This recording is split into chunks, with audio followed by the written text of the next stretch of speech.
finally guys খাই আছে মই মানে এতিয়া মানে তেখেতক দিছোঁ এনেদৰে যাতে একেলগতে ফেক নকৰে সেইটো যাক কেনেদৰে পেলাইছে চাওক মোৰ মানে বহুত ভাল লগা দৃশ্য চাওক এতিয়া মই ক'ত আহিছে সেইটো চাওক মই একো নকৰোঁ ভাই জাষ্ট মই চাব ধৰিছোঁ চাওক এইটো চাওক এইটো চাওক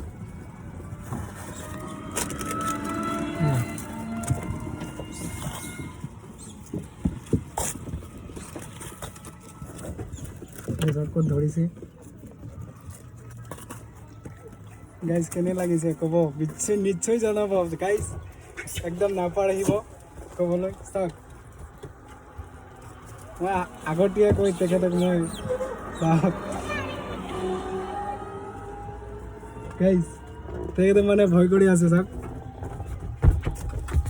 মোৰ গাড়ীৰ ওপৰত একদম এনেকৈ জঁপিয়াই আছে মানে ফূৰ্তি লাগিছে তেখেতক মই জাষ্ট এতিয়া লগৰ পৰা জাষ্ট 100 টকা এটাহে খৰচা কৰিছোঁ আৰু যোনে যোনে এইটো ৰাস্তাত উমৰাংচু দয়ং ৰোডে অহা যোৱা কৰে সকলোৱে বান্ধৰ কাৰণে কিবা ন কিবা এটা আনিব তাৰে মই আশা ৰাখিছোঁ লগা দৃশ্য এখন মানে ইমানেই ভাল লাগিছে মানে মোক ইয়াত আহি কি ক'ম বন্ধুসকল